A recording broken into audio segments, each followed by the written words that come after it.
Assalamualaikum warahmatullahi wabarakatuh. Dari kemarin banyak banget yang nanya di kolom komentar, Bang kapan nih mau bikin video unboxing Samsung A03s?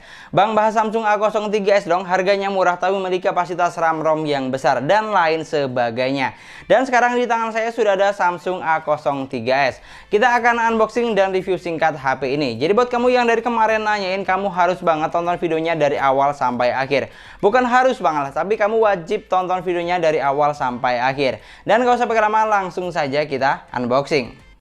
Sebelum kita unboxing, unit yang saya pegang saat ini saya beli dengan harga Rp1.699.000 pada saat flash sale perdananya di Shopee. Dan untuk harga normalnya di angka 1,8 juta. Dari luar box di sini terdapat kartu banding dari Telkomsel beserta promo kuota murah. Dan dari dalam box di sini terdapat satu buah kertas pembatas kecil yang berisi buku panduan singkat. Singkat banget pokoknya, kayak balasan chat dari dia. Lanjut di bagian bawahnya ada unit utama dari Samsung A03s yang memiliki 3 nilai selling point: Infinity V Display, triple kamera, dan fingerprint scan. Di bagian paling bawah ada satu set charger berkecepatan 7,8 watt dan kabel yang sudah USB Type-C. Serta nggak ketinggalan ada juga satu buah SIM ejector mungil. Dari dalam box itu aja sih, nggak ada yang spesial sama sekali. Aksesoris seperti anti gores, soft case, dan handsfree belum ada, jadi kita harus beli terpisah. Dan inilah dia unit utama dari Samsung A03s. Warna yang saya pegang saat ini adalah warna biru. Untuk look dan tampilannya kurang lebih sama saja dengan Samsung A02s pendahulunya. Bahkan untuk dimensinya pun juga sama. Perbedaannya cuman sedikit. Cover belakang memiliki finishing yang matte atau doff, jadi nggak gampang ninggalin bekas ceplakan tangan. Di bagian belakang ada framing kamera kotak yang menampung 3 lensa. Bedanya dengan A02s, Samsung A03s sudah memiliki sensor sidik jari yang terletak di bagian samping jadi satu dengan tombol power. Untuk bagian bawah ada jack audio 3,5 mm, lubang mikrofon, port charger yang sudah Type-C, dan lubang grill speaker. Untuk bagian depan atau layar juga masih sama dengan A02s, menggunakan konsep layar Infinity V Display dengan ukuran layar 6,5 inch SD+, 720x1600 pixel, dengan panel layar yang masih PLS IPS LCD. Walaupun cuma menggunakan layar PLS IPS, tapi untuk kontras dan warna yang dihasilkan sudah cukup baik menurut saya. Buat nonton warnanya juga masih enak dan terlihat tajam. Dan untuk keseluruhan desain, kita emang nggak bisa berharap banyak sih. Desain yang ada di A03s ini emang tergolong standar aja, mengingat harganya juga di angka 1 jutaan. Tapi yang jelas saya suka dengan aksen warna yang ditawarkan, karena jika terkena pantulan cahaya akan mengeluarkan efek cahaya lurus bergelombang yang bikin look bagian belakangnya jadi makin kece. Bodinya juga enggak yang tebel-tebel banget, jadi masih cukup nyaman saat digenggam. Lanjut ke bagian dalamnya, Samsung A03s memiliki kapasitas RAM sebesar 4GB dengan internal memorinya 64GB. Kalau kurang besar, kamu masih bisa apalagi pakai micro SD tambahan. Chipset yang digunakan adalah MediaTek Helio P35 octa-core 12 nanometer. Untuk baterainya sebesar 5000 mAh dengan pengecasan yang cuma 7,8 watt aja. Ada yang bilang katanya HP ini sudah support fast charging hingga 15 watt seperti Samsung A02s. Tapi saya belum sempat coba, jadi next kita akan bahas saja di video reviewnya. Lanjut untuk UI-nya, HP ini sudah menggunakan Android 11 basis One UI Core 3.1. Untuk UI saya no komplain di sini karena UI dari Samsung selalu nyaman saat digunakan. Walaupun masih One UI Core, saya sih nggak merasa ada yang aneh, masih oke-oke aja. Mungkin yang sedikit bikin beda dengan One UI regular, fiturnya aja yang lebih sedikit.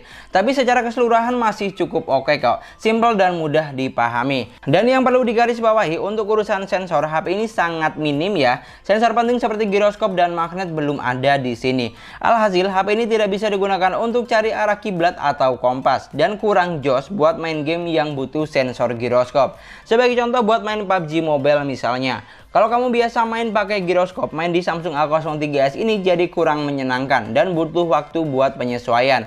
Untuk settingan grafiknya cuma dapat di smooth medium dan balance medium aja. Untuk performanya yang saya rasakan sih biasa aja. Enggak yang ngebut-ngebut banget tapi juga enggak yang lolak-lolak banget. Jadi standar aja lah. Ada sedikit delay dan frame drop jadi hal yang lumrah di sini. Ini kalau buat main game berat sekelas PUBG. Kalau main game yang lebih ringan seperti MOBA, yang saya rasakan sudah cukup applicable. Frame drop juga masih ada, tapi masih better lah, mengingat harga dan chipset yang ditawarkan bukan spesialis buat gaming. Saat bermain HP-nya juga enggak panas, cuman kategori anget aja. Cuman yang sedikit jadi catatan, layarnya berasa terlalu keset. Kurang semut aja gitu, enggak terlalu karena masih baru atau gimana. Jadi kalau mau lebih enak, saya saranin beliin anti goresnya aja. Tapi jangan yang terlalu abal-abal banget. Dan untuk kesimpulannya, selama pengujian yang saya lakukan, HP ini sudah bisa buat main game online dan berat sekelas PUBG. Tapi tanda kutip tidak dengan performa yang powerful. Yang terakhir untuk urusan kamera, Samsung A03s dibekali dengan 13 megapiksel kamera utama, 2 megapiksel kamera bokeh, dan 2 megapiksel kamera makro. Untuk kamera selfie-nya kita harus puas dengan resolusi sebesar 5 megapiksel aja. Fitur kamera yang ditawarkan tidak begitu banyak di sini. Selain foto dan video, di sini cuma ada foto potret atau bokeh. Dan di bagian lainnya masih ada foto profesional, foto panorama, foto makanan, foto makro, dan hyperlapse. Untuk hasil jepretan kameranya yang saya lihat sih termasuk dalam kategori ya biasa aja. Warna yang dihasilkan juga nggak tajam-tajam banget, agak terlalu sedikit putih kalau yang saya lihat. Untuk kamera selfie-nya juga demikian, karena cuma beresolusi 5 megapiksel, jadi kamu tidak akan dapat hasil yang maksimal banget di sini. Tapi ini sih wajar, bukan hal yang aneh. Balik lagi ke harganya yang cuma 1 jutaan tadi. Tapi ini sih wajar, bukan hal yang aneh. Balik lagi ke harganya tadi yang cuma di angka 1 jutaan. Dan umumnya HP 1 jutaan ya emang begini untuk hasil kameranya. Ini adalah contoh perekaman kamera depan menggunakan Samsung A03s di indoor dengan cahaya yang lebih dari cukup. Memiliki resolusi sebesar 5 megapiksel. Untuk kamera HP 1 jutaan ya beginilah adanya. Pasti noise-nya ada di mana-mana, padahal ini untuk kondisi cahaya yang cukup. Kamu bisa nilai kalau yang saya lihat dari preview layarnya itu untuk warna kulit ini jadi putih banget. Dan warna bibir saya juga jadi pucat banget. Yang penting tipsnya kalau kamu beli HP 1 jutaan itu kalau ketika ambil foto atau video harus di kondisi cahaya yang lebih dari cukup. Ini adalah contoh perekaman kamera belakang menggunakan Samsung A03s di outdoor dengan cahaya yang juga lebih dari cukup. Dan untuk perekaman videonya HP ini cuma bisa sampai ukuran di Full HD aja. Dan di sini kamu bisa lihat untuk kualitas suara yang saya hasilkan. Oke, warna di sini kira-kira bagaimana? Dan kestabilan gambarnya. Kalau menurut saya sih ya harga 1 jutaan cukup standar aja. Enggak yang bagus-bagus banget tapi juga enggak yang jelek-jelek banget. Itulah tadi video unboxing dan review singkat Samsung A03s versi sesuai harga. Terima kasih banyak buat yang sudah nonton videonya sampai akhir. Semoga videonya gampang dan mudah dipahami. Dan yang paling terpenting semoga videonya bermanfaat.